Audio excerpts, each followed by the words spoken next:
अस्सलामुअलैकुम everyone, welcome to my channel. आज की वीडियो में हम स्टार्ट कर रहे हैं क्लास 11 एक्सरसाइज नंबर 2.1 का क्वेश्चन नंबर 10। तो देखिए क्वेश्चन नंबर 10 क्या है। Which of the following is hermitian और स्क्यू हार्मिशन मैट्रिसेस और नाइदर। आप बताएं सर कौन से मैट्रिक्स मेरे पास हार्मिशन है, कौन सा स्क्यू हार्मिशन है और कौन सा नाइदर है। नाइदर मीन्स ना स्क्यू हार्मिशन हो ना स्क्यू हार्मिशन हो। अब सबसे पहले तो मैं आपको डिफाइन करूंगा कि आपके पास हार्मिशन मैट्रिक्स क्या होता है। ठीक है सर, आपने याद रखिएगा, अगर आपने इंट्रोडक्शन ऑफ मैट्रिक्स की वीडियो देखी है तो आपको किसी किस्म की प्रॉब्लम नहीं होगी। तो हमने क्या लिखा भाई, हार्मिशन मैट्रिक्स। अब हार्मिशन मैट्रिक्स में मेरे पास कंडीशन क्या होती है। हार्मिशन मैट्रिक्स में मेरे पास कंडीशन ये होती है कि अगर मेरे पास कॉम्प्लेक्स नंबर गिवन है और सर मैं उसका क्या करता हूँ, कॉन्जुगेट, और कॉन्जुगेट करने के बाद में क्या करता हूँ, उसका ट्रांसपोज। तो मैट्रिक्स चेंज ना हो, मैट्रिक्स मेरे पास उसी हालत में वैसा ही आ जाए, तो इसका मतलब मैट्रिक्स मेरे पास क्या है, हार्मिशन मैट्रिक्स। लेकिन अब यहाँ पे एक कंडीशन और है कि सर अगर बात कर रहे हैं स्क्यू हार्मिशन की, किसकी बात कर रहे हैं, स्क्यू हार्मिशन। तो अब मेरे पास स्क्यू हार्मिशन में कंडीशन क्या होती है भाई, देख लीजिए। तो मैंने लिखा स्क्यू हार्मिशन मैट्रिक्स। अब क्या है कि सर अगर मेरे पास मैट्रिक्स है, मैंने उसको क्या किया, कॉन्जुगेट किया, और कॉन्जुगेट करने के बाद ट्रांसपोज किया, तो मेरे पास ए आया, मतलब वैल्यू तो आई, बट मेरे पास साइन क्या थी, अपोजिट थी। साइन अपोजिट थी, यानी कि माइनस से मल्टीप्लाई करें तब मेरे पास वैल्यू मिले। ठीक है, यानी कि वो ए तो हो, वैल्यू तो सेम हो, लेकिन साइन क्या हो, टोटली अपोजिट। साइन क्या हो, साइन टोटली अपोजिट हो। तो इसका मतलब फिर मैट्रिक्स मेरे पास कौन होगा, स्क्यू हार्मिशन होगा। और अगर ये दोनों कंडीशन सेटिस्फाई नहीं हो रही तो फिर हो जाएगा नाइदर, नाइदर हार्मिशन, और नॉर क्या हो जाएगा, स्क्यू हार्मिशन। ठीक है, तो चलें स्टार्ट करते हैं टाइम वेस्ट के बगैर कि हमारे पास क्वेश्चन क्या है। देखें भाई, हमारे पास 3 पार्ट हैं, तो स्टार्ट करते हैं वन बाय वन। हम स्टार्ट करते हैं कहाँ से, हमने मेंशन किया कि सर हम स्टार्ट कर रहे हैं इसका पार्ट नंबर 1। अब पार्ट नंबर 1 कर रहे हैं तो हमने लेट कर लिया। क्या लेट किया ये बताइए, उसने कहा मैंने लेट कर लिया कि मेरे पास मैट्रिक्स का नाम है ए। ठीक है, अब मैट्रिक्स क्या है ये बता दीजिए। तो उसने कहा मैट्रिक्स मेरे पास है सर 3 1 -2 आयोटा, फिर क्या है 4 + 7 आयोटा, फिर मेरे पास क्या है भाई 1 + 2 आयोटा -4, और मेरे पास क्या है -2 आयोटा, फिर मेरे पास क्या है 4 -7 आयोटा, फिर मेरे पास है 2 आयोटा, एंड देन मेरे पास क्या है 5। अब पहले स्टेप में मैं क्या करूँगा, फर्स्ट स्टेप में मैं एक काम ये करूँगा, इसका कर दूंगा कॉन्जुगेट। अब कॉन्जुगेट में क्या होता है सर, हम साइन चेंज करते हैं इमेजनरी पार्ट की आयोटा वाले की। तो रियल पार्ट जो 3 है वो तो एज इट इज आएगा, रियल पार्ट 1 भी एज इट इज आएगा, इमेजनरी पार्ट का साइन चेंज होगा, आयोटा आयोटा वाले का तो ये माइनस की जगह क्या हो जाएगा, प्लस। फिर आयोटा वाले की साइन चेंज होगी तो +7 की जगह पे क्या हो जाएगा, -7। जी सर, इमेजनरी पार्ट का साइन चेंज होगा तो क्या बन जाएगा, -2। ठीक है sir, real part as it is आ जाएगा, इमेजनरी पार्ट की वैल्यू में साइन चेंज करूंगा तो मेरे पास हो जाएगा +2, साथ में क्या आ जाएगा, आयोटा। जी सर, रियल पार्ट तो एज इट इज आएगा, इमेजनरी पार्ट का कर देंगे साइन चेंज, फिर इमेजनरी पार्ट का साइन चेंज करेंगे और ये रियल नंबर आ जाएगा बिल्कुल एज इट इज। ठीक है सर, आपने क्या किया, आपने करा कॉन्जुगेट। अब मैं कॉन्जुगेट तो मैंने कर लिया, अब मुझे बताएं कॉन्जुगेट करने के बाद मैं क्या करूंगा। उसने कहा सर कॉन्जुगेट करने के बाद मैं करूंगा इसका ट्रांसपोज। क्या करूंगा सर, करूंगा ट्रांसपोज। तो अब मुझे बताएं जब मैं ट्रांसपोज करूंगा तो मेरे पास क्या आएगा। उसने कहा रो चेंज होगी कॉलम में, तो क्या बनेगा, उसने कहा सर 3 1 +2 आयोटा। ठीक है सर, फिर मेरे पास क्या आएगा 4 -7 आयोटा।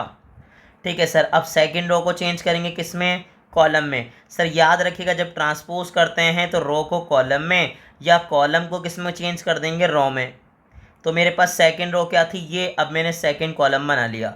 सर थर्ड रो मेरे पास क्या है बताइए, 4 + 7 आयोटा, फिर मेरे पास है -2 आयोटा, और मेरे पास है 5। अब एक काम आप चेक करेंगे, सर क्या चेक करेंगे, आप ये चेक करेंगे कि सर मेरे पास कंडीशन क्या बन रही है, मेरे पास ए वापस आ रहा है या नहीं आ रहा। तो आप चेक करेंगे कि सर दोनों वैल्यू सेम हैं या नहीं हैं। उसने कहा सर एक बात अगर आप नोटिस करेंगे तो दोनों वैल्यूज़ कंप्लीटली क्या हैं, सेम। और अगर दोनों वैल्यूज़ कम्प्लीटली सेम है इसका मतलब ये कि आपने जब कॉन्जुगेट किया और फिर ट्रांसपोज किया तो सर ये किसके बराबर आ गया, ये आपके पास बराबर आ गया ए के। और अगर ए के इक्वल आ चुका है तो मैं क्या लिखूंगा, हैंस द मैट्रिक्स इज हार्मिशियन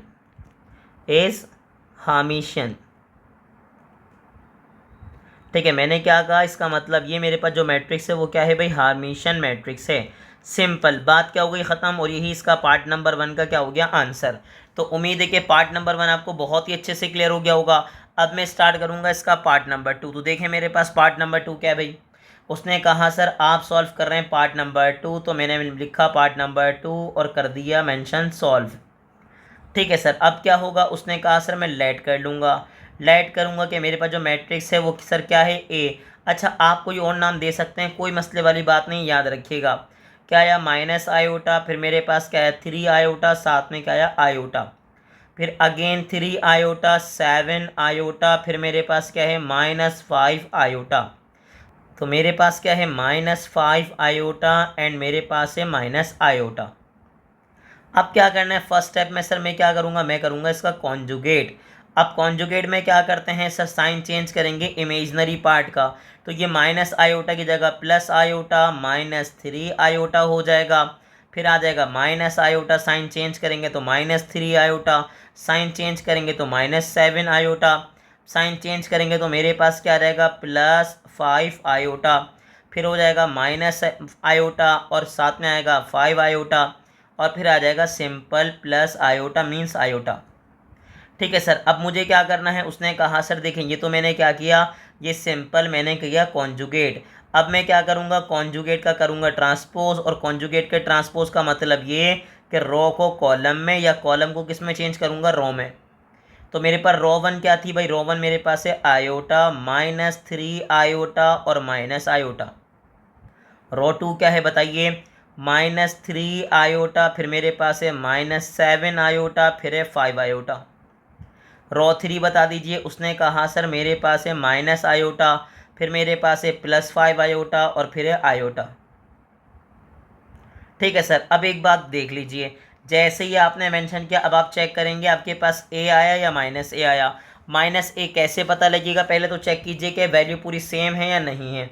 उसने कहा सर अगर आप नोटिस करेंगे ना तो वैल्यूज़ तो सेम हैं, लेकिन असल में प्रॉब्लम क्या रही कि साइन अपोजिट हैं। साइन क्या है, अपोजिट। जो माइनस में था वो प्लस में है, जो प्लस में था वो माइनस में है। इसका मतलब ए को आपने किससे मल्टीप्लाई कर दिया, माइनस से। इसका मतलब ये ए नहीं है, आपने ए को किससे मल्टीप्लाई किया, माइनस से, तब जाके ये बनेगा। अगर साइन अपोजिट है इसका मतलब ये ए नहीं है, ये क्या है, ये -a है, क्योंकि इसका मतलब ये कि आपने ए को किससे मल्टीप्लाई करवा दिया, माइनस साइन से। तो इसका मतलब ये क्या कहलाएगा, ये कहलाएगा -a। और जैसे ही आपने लिखा -a तो आप क्या लिख देंगे, आप लिखेंगे हैंस, इसका मतलब हैंस द मैट्रिक्स इज। ठीक है सर, क्या है भाई, उसने कहा मेरे पास है स्क्यू। ठीक है भाई, हार्मिशियन। तो सिंपल सी बात है भाई, अगर मेरे पास क्या आ गया, -a आया तो मैं क्या लिखूंगा कि मेरे पास जो मैट्रिक्स है वो क्या है, वो सर मेरे पास है स्क्यू हार्मिशियन, और यही इसका प्यारा सा क्या हो गया, आंसर। तो पार्ट नंबर 2 भी आपको कितना आसान लगा, मुझे उम्मीद है कि बहुत ही ज़्यादा आसान लगा होगा। अब मैं स्टार्ट करने जा रहा हूँ इसका पार्ट नंबर 3। तो मेरे पास देखें पार्ट नंबर 3 क्या है भाई, उसने कहा सर आप मेंशन कर रहे हैं सॉल्व। ठीक है, और कौन सा पार्ट सॉल्व करने जा रहे हैं, तो हमने कहा सर हम करने जा रहे हैं पार्ट नंबर 3 सॉल्व। ठीक है, अब जैसे ही आपने कहा पार्ट नंबर 3, तो अब क्या करेंगे, उसने कहा सर मैं लेट कर लूँगा कि मेरे पास मैट्रिक्स का नाम क्या है भाई, ए। और अब मुझे बताएं मैट्रिक्स ए क्या है। सर मेरे पास है 1 माइनस आयोटा, फिर मेरे पास है minus iota plus -1 plus iota, फिर मेरे पास है आयोटा 1 1 प्लस आयोटा, फिर मेरे पास है 1 प्लस आयोटा -1 प्लस आयोटा, और साथ में क्या है 0। चलें सर, अब एक काम करना है आपको, आप क्या करेंगे, आप सबसे पहले करेंगे इसका कॉन्जुगेट। कॉन्जुगेट में क्या करेंगे, रियल नंबर तो एज इट इज आएगा, इमेजनरी आपके पास जो कॉम्प्लेक्स नंबर है उसमें इमेजनरी पार्ट की साइन चेंज होगी, तो ये माइनस आयोटा की जगह plus iota, real part as it is आएगा, इमेजनरी पार्ट की साइन चेंज होगी, इमेजनरी पार्ट की साइन चेंज करेंगे, रियल पार्ट एज या real number as it is आ गया। सर साइन चेंज की माइनस आयोटा, साइन चेंज की माइनस आयोटा, -1 माइनस आयोटा और साथ में क्या गया 0। सिंपल आपने कॉन्जुगेट कर लिया। तो जैसे ही आप कॉन्जुगेट करेंगे उसके बाद क्या होगा, उसने कहा सर कॉन्जुगेट करने के बाद मैं करूँगा ट्रांसपोज। क्या करूँगा, ट्रांसपोज। और ट्रांसपोज में क्या होता है सर, हम रो को कॉलम में या कॉलम को किस में चेंज करते हैं, रो में, यानी कि दोनों करते हैं इंटरचेंज। तो क्या है भाई, फर्स्ट रो मेरे पास है 1 आयोटा, ठीक है, साथ में क्या है -1 माइनस आयोटा। फिर सेकंड रो क्या है, माइनस आयोटा 1 और मेरे पास है 1 माइनस आयोटा। थर्ड रो क्या है, थर्ड रो है 1 माइनस आयोटा, -1 माइनस आयोटा और साथ में क्या है 0। ठीक है सर, अब जैसे ही आपने देखा अब आप चेक करेंगे कि आपके पास ए आया या नहीं आया। उसने कहा सर अगर आप देखें ना तो देखें ये माइनस क्या हो गया प्लस। ठीक है सर, रियल पार्ट, उसने कहा सर रियल पार्ट ही चेंज हो गया, -1 था और रियल पार्ट क्या हो गया +1। इसका मतलब ये नंबर यहाँ पे क्या हो गया, कंप्लीट चेंज। ठीक है सर, क्या हो गया, कंप्लीट चेंज। अब यहाँ देखें माइनस से मल्टीप्लाई करवाऊंगा, देखें इन दोनों की साइन सेम है, इसका मतलब ये मुझे माइनस से मल्टीप्लाई नहीं करना पड़ेगा। अगर साइन अपोजिट इसकी भी होती तो मैं सोचता शायद इसकी भी साइन अपोजिट होगी, लेकिन इसकी साइन तो अपोजिट है लेकिन पहले वाले की साइन सेम है। देखें इसकी साइन भी सेम है। सर इसकी साइन क्या है, अपोजिट है। तो किसी की साइन सेम आ रही है, किसी की साइन अपोजिट आ रही है, प्रॉपर कंडीशन नहीं बन रही। मैंने आपको क्या कहा था सर, याद रखिएगा हार्मेशन में प्रॉपर वैल्यू सेम होंगी, स्क्यू हार्मेशन में सबकी साइन से डिफरेंट होंगी, सबकी साइन क्या होंगी, डिफरेंट।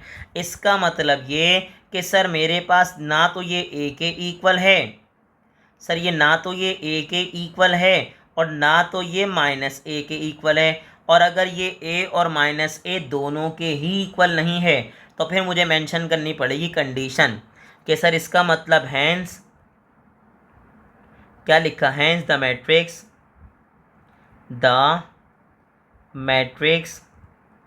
इज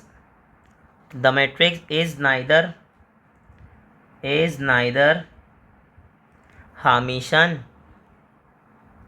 हार्मेशन, ठीक है, ना तो ये हार्मेशन है और नॉर स्क्यू हार्मेशन, ना तो ये स्क्यू हार्मेशन है। ठीक है, इतनी सिंपल सी बात है कि सर ना तो ये हार्मेशन है और ना तो ये क्या है, स्क्यू हार्मेशन मैट्रिक्स है। तो याद रखिएगा, आप चाहें तो डायरेक्ट लिख दीजिए नाइदर, या प्रॉपर स्टेटमेंट बना लीजिए कि सर ना तो ये आपके पास क्या है, हार्मेशन है, नॉर ये क्या है, स्क्यू हार्मेशन।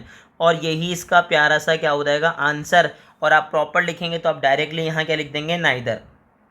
क्या लिख देंगे सर, ये क्या है, नाइदर है। अब आपकी मर्ज़ी, आप जो मेंशन करना चाहें कर सकते हैं, कोई ऐसी मसले वाली बात नहीं है।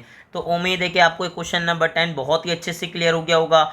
आपको इसकी भरपूर प्रैक्टिस करनी है और ऐसे ही इन्फॉर्मेटिव वीडियोस देखने के लिए हमारे चैनल को लाइक करें, सब्सक्राइब करें और ज़्यादा से ज़्यादा अपने क्लास फेलो से शेयर करें।